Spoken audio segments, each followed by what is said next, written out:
In this video, I'm going to show you how to change out the air filter in any Renpho Air Purifier. It's a pretty simple thing to do. First thing you want to do is turn it off and unplug it, and then what we're going to do is we want to flip it. You want to turn it around, and it's going to expose this here on the bottom. And what you're going to do is you want to turn it clockwise, and you have to put a little bit of muscle into it. So turn and then lift.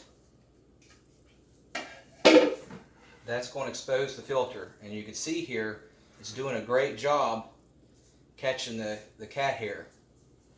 You have a calico. So what you want to do is get your vacuum cleaner.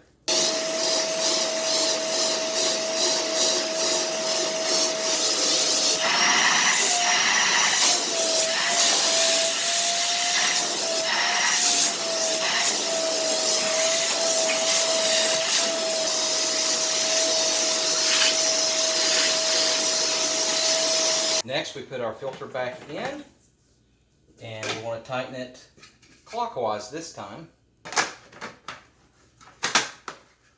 Alright, let's plug it back in and turn it back on. Okay, now that we cleaned our filter, we're going to hold down the filter button for 3 seconds. It should work, and that should reset it. Alright, it's all set to go. When it hits red again, that means it's time to clean it once more. Thanks for watching.